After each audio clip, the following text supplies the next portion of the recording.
This is the primal scream of a dying regime.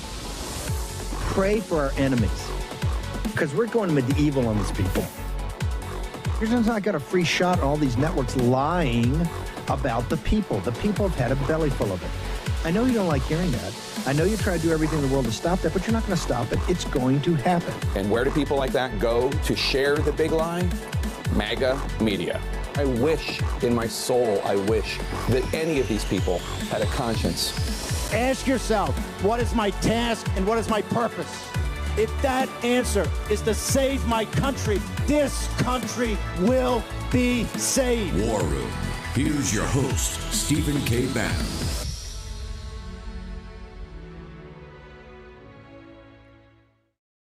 Friday, 21st of August, Anno Domini 2026. Harnwell here at the helm on Steve Bannon's War Room. Good evening. First up today, friend and colleague Bradley Thayer.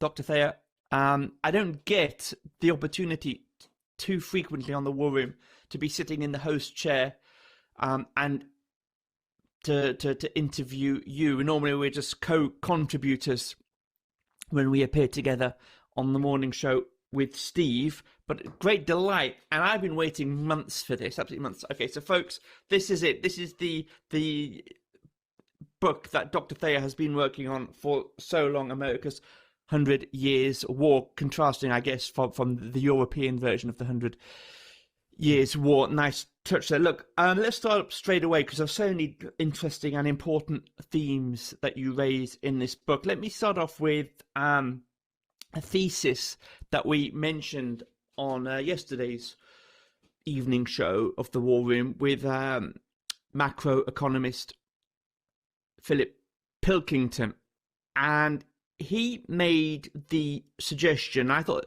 you know what, who better to bounce this one off than Dr. Thayer. He made the suggestion that however communist the CCP actually is ideologically at the moment, and he wasn't trying by any stretch to defend the CCP in this comparison, but he said that the West is today in 2026 far more ideologically Marxist than the CCP, which is in fact in the process of sort of ushering China back towards its Confucian roots. And if you will, the ideology, the communist ideology of the CCP is simply the vehicle to hold the regime together, to have everyone sort of, it's useful for wielding power, because of course communism goes so against human nature. You need a totalitarian type regime to make it work. So let me start off with you. Do you take Philip Pilkington's view on this, that the West now, certainly after the fall of the Berlin Wall, the end of the Cold War, we've sort of lost somewhat what that ideological fight was between the Judeo-Christian capitalist West and the godless atheism of the Soviet Union? When to, you know, and I know you contrast this point head on when you say that communism hasn't really been defeated. But when the Cold War dynamic, let's say when the Soviet form of communism was vanquished, do you think we've lost in the West the discipline of that existential battle, and losing the focus of what we were fighting against? We have allowed the enemies, the fifth column, the ideological fifth column in the West, in academia, in the media, what have you, to be far more successful now on this, on the spreading of cultural Marxism, so that Pilkington's point is actually essentially true. There's a greater, because I make the point that the only time I've actually met in principle communists, the sort of people who actually do believe Das Kapital, are functionaries in the Vatican. So I mean that would probably be that's my empirical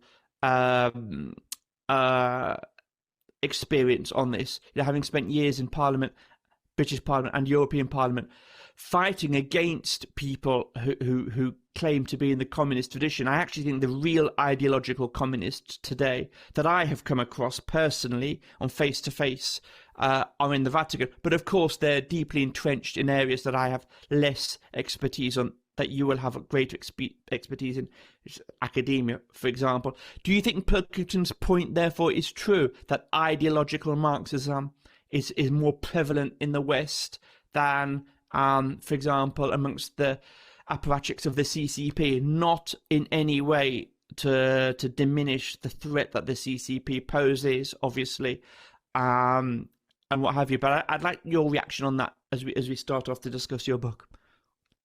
Good evening, Ben. It's great to join you and, of course, the audience as well this evening.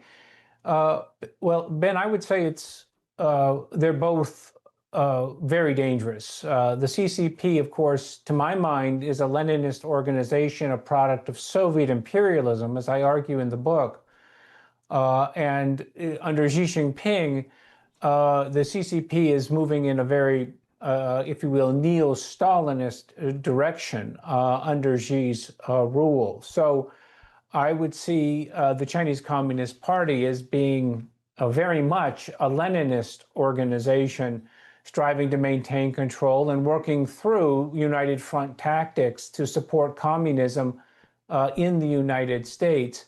Equally, we have in the West, as you well know and have stressed so many times on all of your media on this program, you have, if you will, a neo-Leninist, very much a neo-Leninist activity in the European Union or in the UK under the Labour Party, or, of course, in the United States through the inner party, if you will, of the Democratic Party. So, to my mind, it's very difficult to disaggregate which is worse.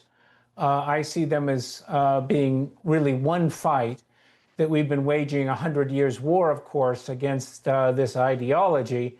And sadly, we fought it better in the past than we are today, in no small measure because the ideas industry has been captured by the Leninists. That is, the K through 12 education system, the colleges, universities, our museums, even NGOs, think tanks, have been captured. As Orwell identified, if you own the present, if you control the present, you're able to rewrite history. That is the past. And if you can rewrite history, you own the future. That is, by educating the youth, you're going to be able to dominate the future. So sadly, that's the situation I see presently.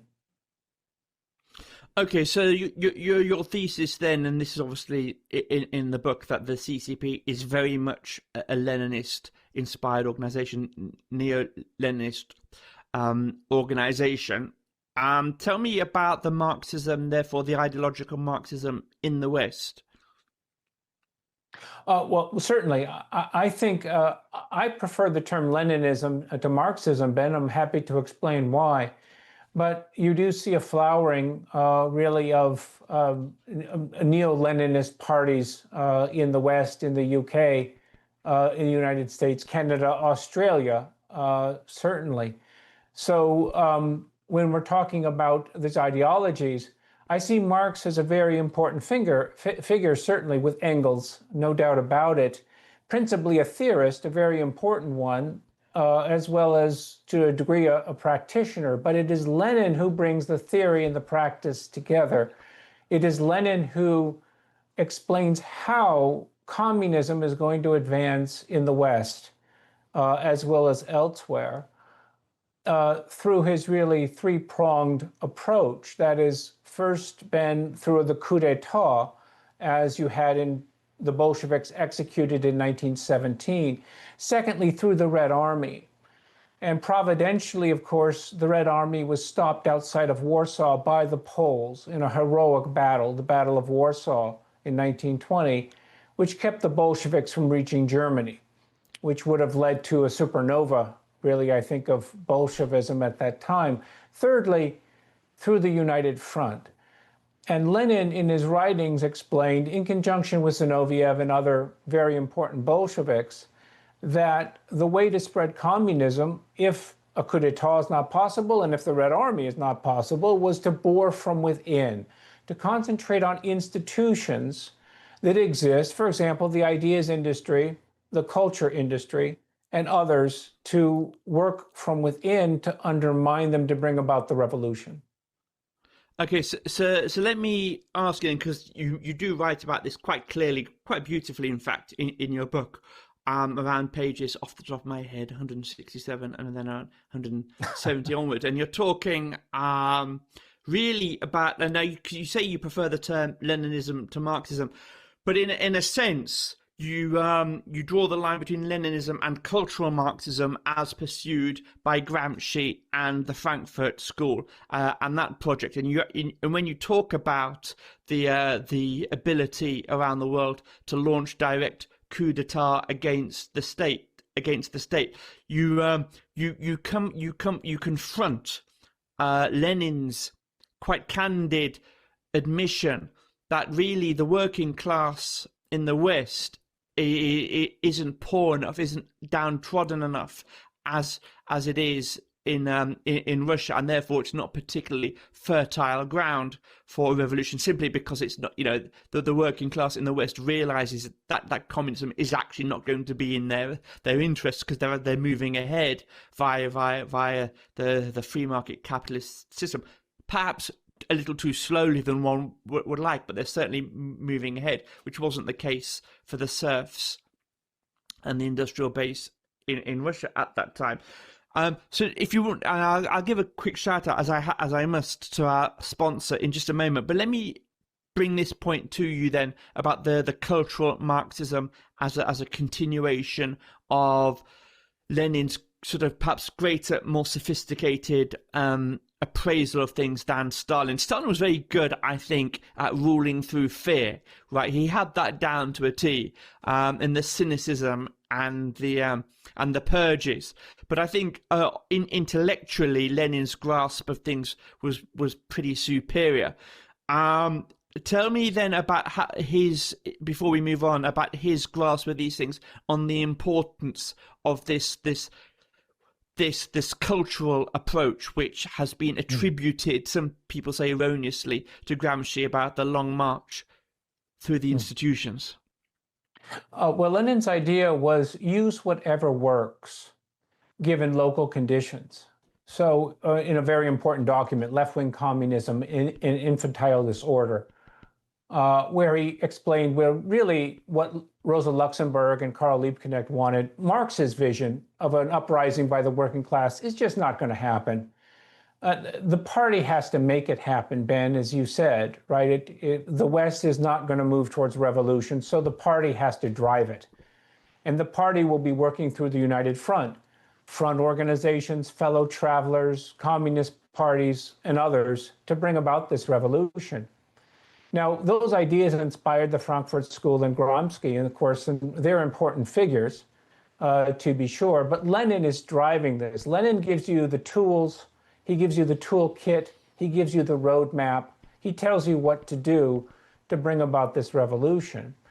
And so it's far more, if you will, parsimonious, I think, and accurate to say it's really Lenin who's driving this, and he's pointed us in the direction. That is, those who want to bring about a revolution can do so, because Lenin is driven by an incandescent hatred for the West, for Western civilization, for liberal democracy, for democracy of all types.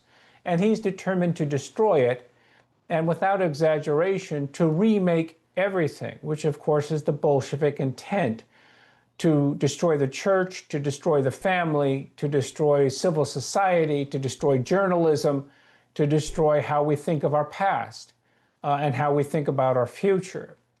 So when we recognize that he's driven by this incandescent hatred and his intent is to remake everything, we can understand the situation today in the West. You have individuals, we are truly in a revolutionary time in the West, in the UK, and in the United States, and they are very close, if you will, on the cusp of realizing their last stage of the revolution, which is through the tool of immigration, which is to bring in mass immigration to provide mass, which is something that they've lacked thus far. At the elite level, they've triumphed. They own the ideas industry, they own the culture industry, They operate, if you will, seamlessly across that, but they don't have numbers because of the American spirit, or of the spirit, of course, that we identify in the West, that too many Westerners don't want to have a Leninist government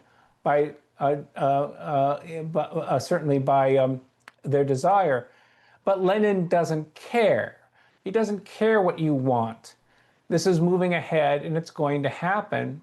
And the last component, mass, is going to be resolved with unlimited immigration, which we're seeing from Australia to Scotland, and from Ireland to Italy, as you know well, and from France to the United States and Canada.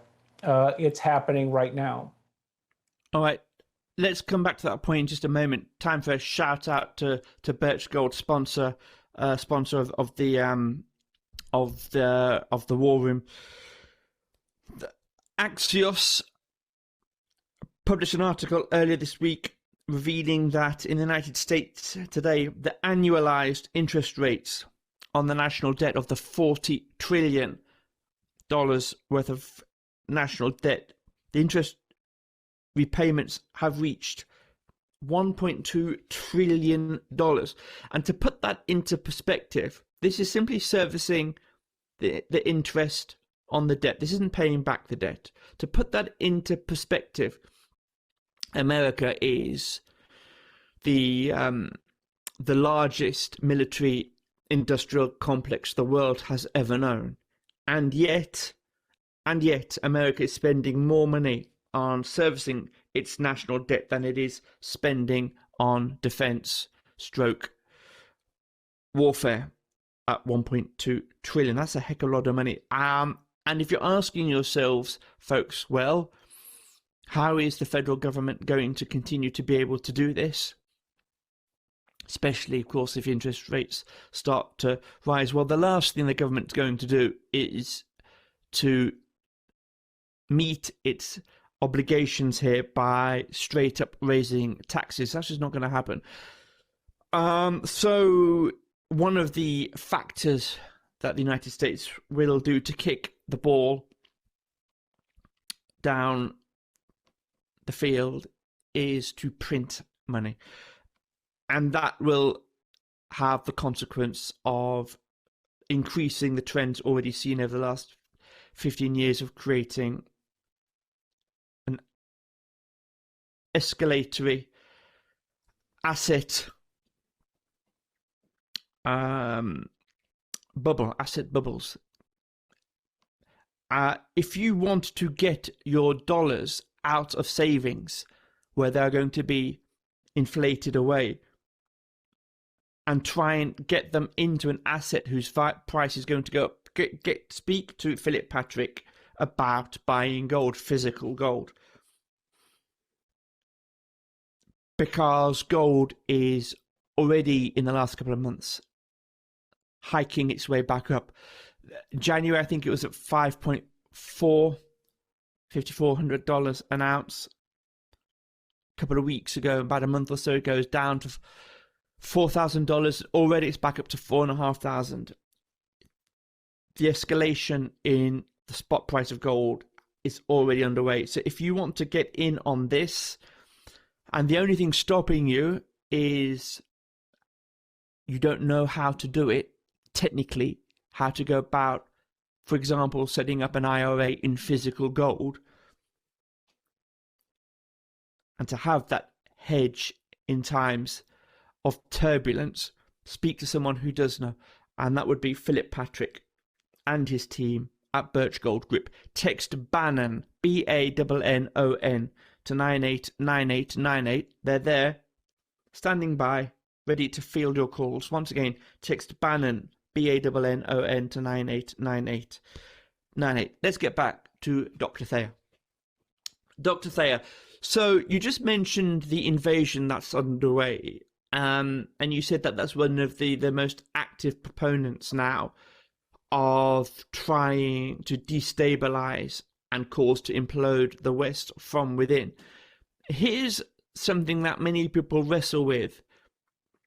It's clear that this is being driven amongst the globalist elites for sure, and the Chamber of Commerce brigade for sure, but it's also being driven most strongly on the political spectrum by those proponents who identify themselves the most as being of the left, and the more radically of the left they are, the more gung-ho they are about bringing in people, importing people in huge numbers from the third world.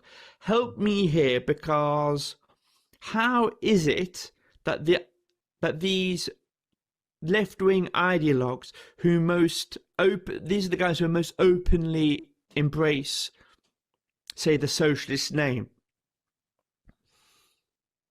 and where there's very little difference between communism and the positions held by some of these in America, socialist Democrats. How is it that these, to call them communists under a different name, are bringing about this substitute reserve working base, which was the very thing that Marx suggested existed to undermine the conditions of the working class? There is somewhat of a paradox here, and if you could help me just sort of throw some clarity and light on that in the final 4 minutes of this half of the show, I'd be very grateful.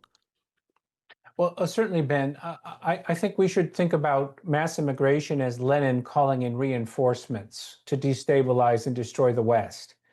So we have in the West and throughout the West, Neo-Leninist parties which are driving this mass immigration and who are determined never to end it. The solution to whatever problem exists is more immigration and without end.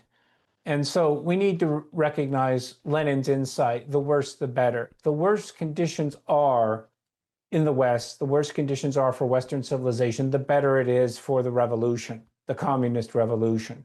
And we have a situation like that, of course, in Europe and in the US today, where were the Democrats to return to power, they would bring in 40, 60, 80 million more immigrants. You see that labor has no intention of stopping the boats of immigration, and you see the EU has no intention ever of stopping immigration. So the book puts that in some context. We can understand that now and understand why the book's solution, which is to have a renaissance, if you will, of American identity and of Western civilization more broadly, again, from Australia to Europe and from Canada, of course, to New Zealand, that's necessary to stop this. And for individuals to recognize they're going to have to become involved in politics if this is going to be stopped, halted, and then if we can move to solutions to the problems that the Leninists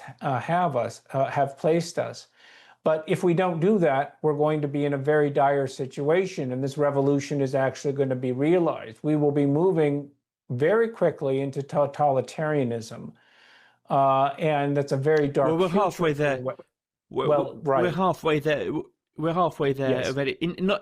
Okay, without sounding overly melodramatic, the things that the state does today routinely, so we're not there to the level of literal purges, Stalin-esque purges yet, right? But the things that, like, going just back to COVID, right? The things that the state does today that would have been unthinkable in the Christian West 100 years ago, locking everybody up in their own homes, forcing people to take experimental and dangerous vaccines, no respect whatsoever for the integrity and sovereignty of the individual. That is a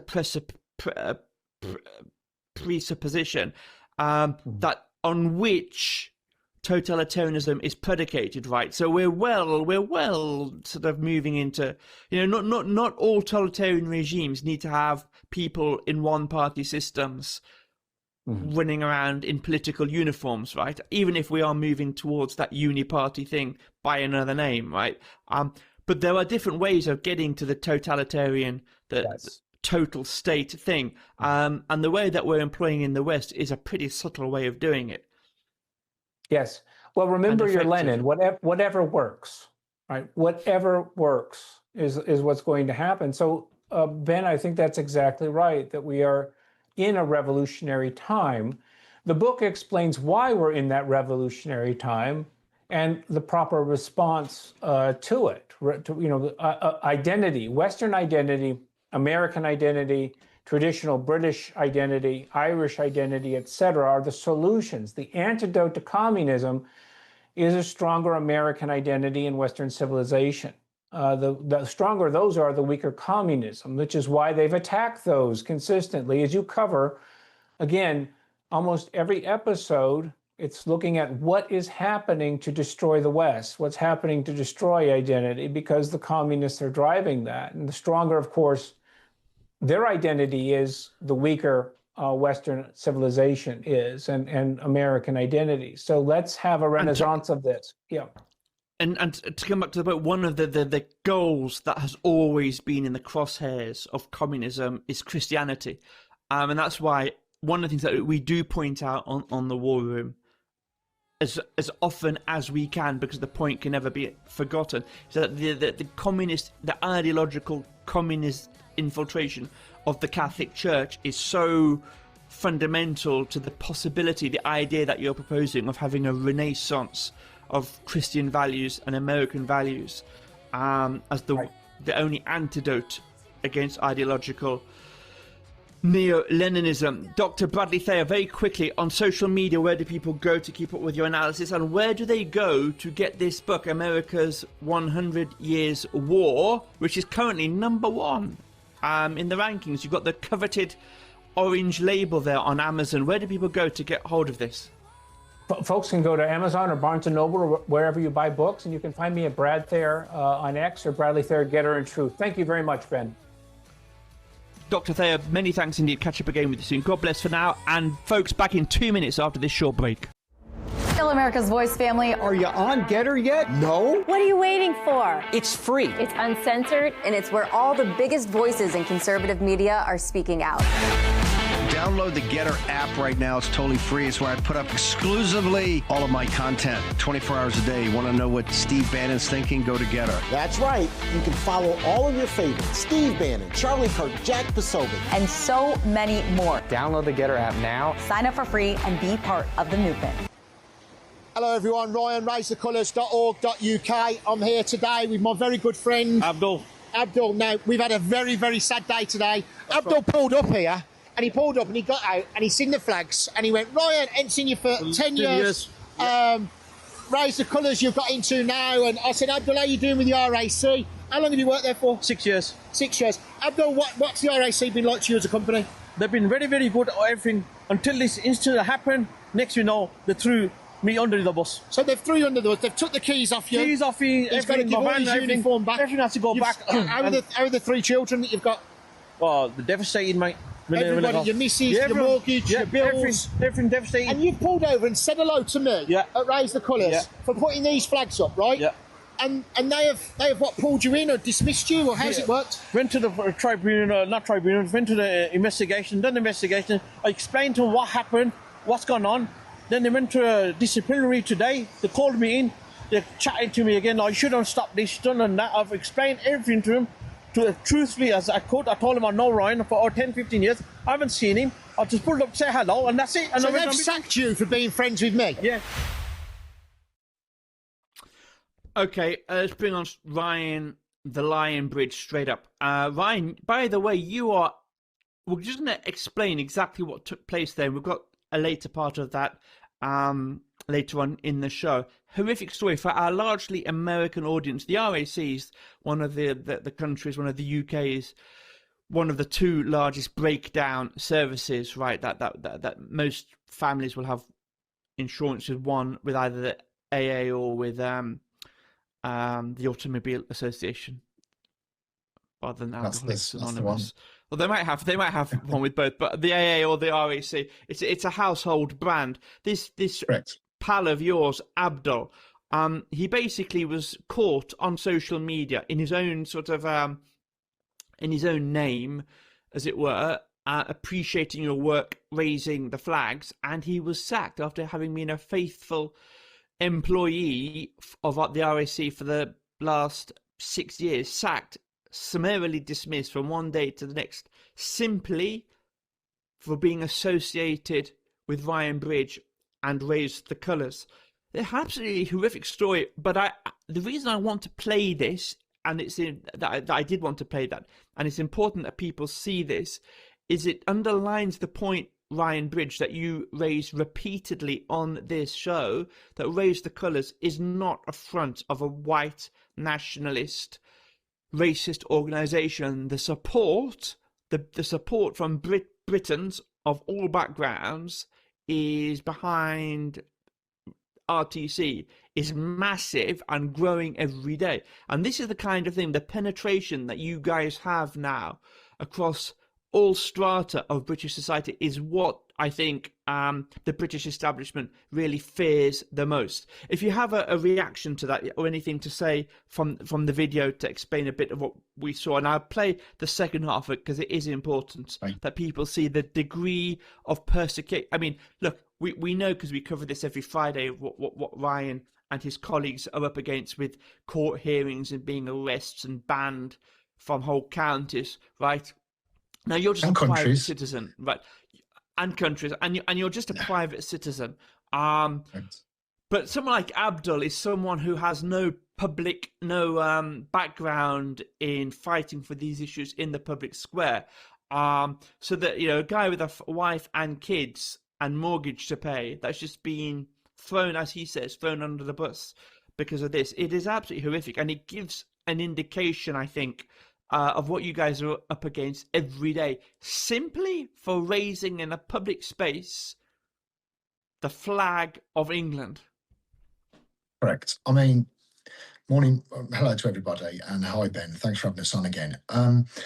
Abdul, I've known Abdul, I would say, for near on 10-15 years. He's in the car trade and I'm in the motor trade within my business. And the RAC are one of the biggest breakdown and recovery companies in the country. Like you say, there's only two that are there. So Abdul has obviously drove past and seen us raising the flags in our country, the flag of our country in our country, and the Union flag and the St George's Cross.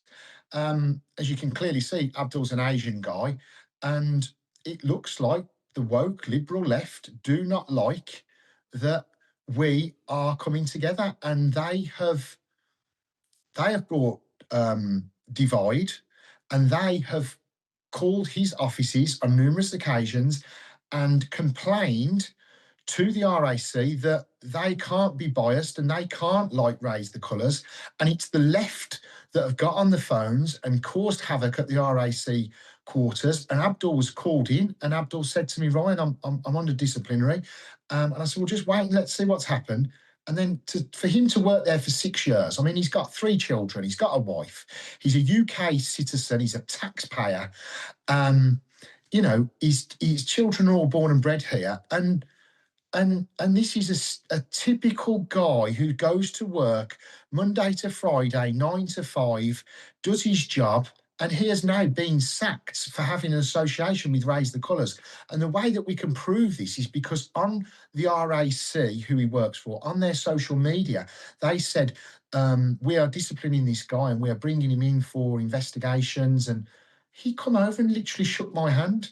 And it's because of the presence, and it's because of how we're growing, and it's because that we're not what these people say, where we're racist, we're Nazis, and we're all these things. They don't like this agenda, and they don't like people like Abdul joining us. Absolutely not. Well, so look, and that's an indication just from the UK of how bad things are. Yeah. Now, RTC, Raise the Colours, is known primarily for 2 things. One of them is raising the flag of St. George, the famous red cross on the white background, the flag of England.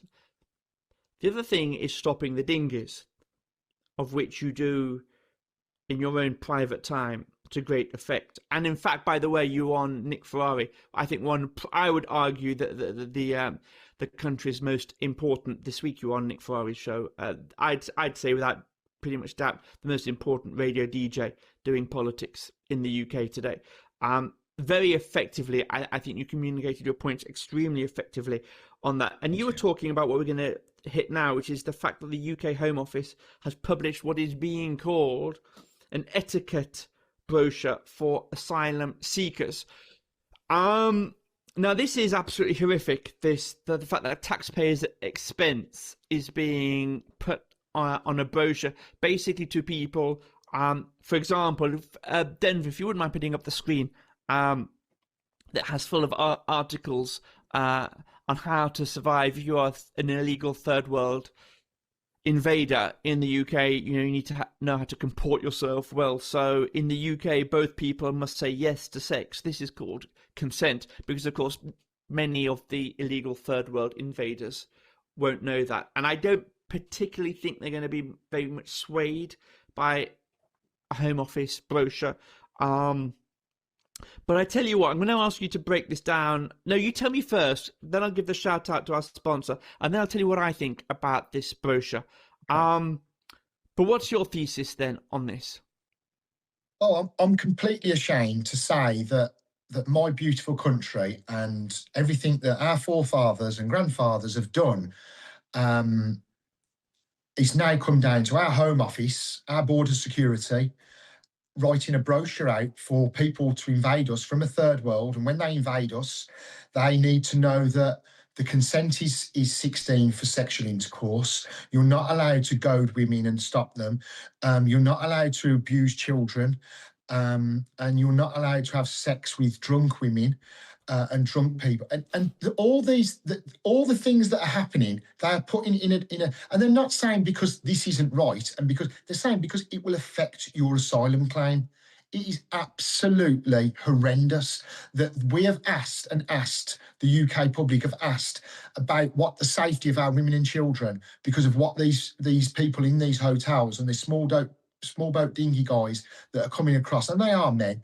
And to see the Home Office's response with a leaflet booklet that they get on arrival to show these people the consent is mind-blowing. It's absolutely, and there'd be tens of thousands of our grandfathers turning in their graves now to think we fought so hard for this country and the values of this country, and it's been thrown away and taken away from us, and it's heartbreaking, it's shocking, and I think if we can put some kind of link to the manual, we've definitely got it on our channels. The manual, to read it, and if you dissect piece by piece, we could do an article on every piece. To think that our taxpayers' money has been spent on not stopping the boats, on actually giving them a pamphlet, it's heartbreaking, and it's scary. It's a betrayal, right? It's a betrayal of the powers that actually govern the UK. Ryan, stay with me. I'm going to come back and explore this in a little more detail in just 1 minute. Quick shout out to the sponsor of the second half of this show, Tax Network USA. Now, as we head towards the October 15th tax extension deadline, here's something most Americans don't realize, that the IRS already has a file on you. Every W-2, every 1099, every piece of tax information that's ever been reported to the government is sitting in what's called your IRS master file. And the question is, do you know what's in that master file before you file your own return? And that's why we at the War Room would like you to check out our friends at Tax Network USA. They'll pull your official IRS master file before your return is prepared, so you can see exactly what the IRS already has about you on record. And if you filed an October the 15th extension, you can get your federal tax return prepared plus your IRS file pull for just $49. And if you're self-employed or receive a 1099 income or own a business, they'll review your IRS file and prepare your federal return for just $300. This special offer can save you hundreds of dollars while helping you file with confidence before the extension deadline. Call 866-513-5516. That's 866-513-5516. Or simply visit bannon.tnusa.com to find out more about this special pricing offer. Again, that's bannon.tnusa.com.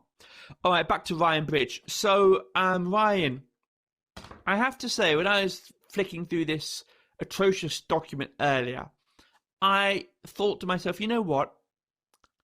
I don't even want these illegal third world invaders having sex with anyone in the UK with consent. I want them to go home. The last thing I want them to do is to start dropping one kid after another at taxpayers' expense, obviously, which will then be used and cited as reasons not to be deported.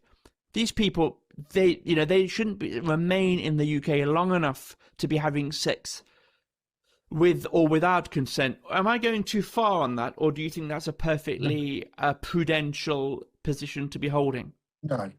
I mean, Ben, I've just gone on about the government and how they're wasting money on producing these documents. But let's look at some of the terms that are in this document so the viewers can see. Stopping women from working or studying, controlling what they wear, letting them see their friends and family, decisions that women make and agreeing with them. It is beyond. It's basically, never physically or verbally abuse women, never control a woman, treat your partner with respect. It's things that you should know anyway. You should always feel friendly. If people agree to have sex with you or not, you need to have something called consent. It's ludicrous to think that these people don't know this already. They should be in a camp. It should be detain, screen and deport. These people are coming in illegally. They shouldn't be given these pamphlets and booklets, and I just think it's outrageous that somebody has got the power within our country to think, and somebody's passed this off in the government, and to think that this is what the general public are going to think, oh, at least the government are doing something. We need to close the borders. We need to get the Navy, the Royal Navy in the Channel. We need to stop the boats coming across. We're going to go on to that now with the next thing, but for them to say, if someone, you must stop having sex if they change their mind, it's absolutely crazy to give these leaflets out to these third world invaders. And I just don't agree with it. And I can't see how the left can think that this is a good idea to give these people a brochure of what we should expect because it's not in their country. These countries are on red lists. We're not allowed to go there. So why should we let them come here, especially with no documents, especially with no screening? It's performative. That's what it's not. It's going to have zero effect. It's a performative gesture on behalf of the British government, so it can wash its hands of the huge spike in invader-related sexual crime against women and children and boys as well, by the way. And the government can say, oh look, the Home Office say, oh well, we spent however many hundreds of millions of pounds on producing these brochures. It's not our fault. The spike in molestations, it's not our fault. We put out a document. I mean, this week an elderly male pensioner was raped in a church ground by a man from Eritrea, and he's been convicted of that. I mean, the man had been in the country not long, and he's raped an elderly pensioner. This isn't just females that need to be looking at. This is pensioners. This is men. It's horrific to think that this has happened in the UK. There are some stories, Ryan, that are so perfect to describe what's going on. They are almost universal and metaphors of the crisis. I mean, the story about the brochure is a story. The story about an old age male pensioner being raped in church. What did you say, in church? That is a metaphor. Church grounds. In church grounds, that is a metaphor for the condition of the country. That is a symbolic metaphor of the crisis in the country. Look, we've got about 2 minutes left. You mentioned this just a moment ago. You referred to it. Let's quickly hit this. The other, I think, key story that we did want to do is about the French police being attacked by migrants while stopping a boat launch. Just say a quick word about what took place in France, where I don't think, if I gather correctly, you're not even allowed to enter anymore. No, I'm not allowed to enter the Northern Territory of France. But as you can see, you know, this is just the Home Office and the French Interior Minister putting this out. The Telegraph have got hold of it. All the Sky News and all the big agencies have got hold of it. This is a drone footage in the air. You don't have to be Albert Einstein to stop these guys from doing this illegal invasion. They're coming from camps deep in the jungle. They come out across the sand dunes. They pump the boat up. They get the boat across the sand dunes into the water, and then miraculously there's a drone in the air, and the police are there stopping them. And that's all what's over the media. They pull out a 1982 Land Rover across the beach.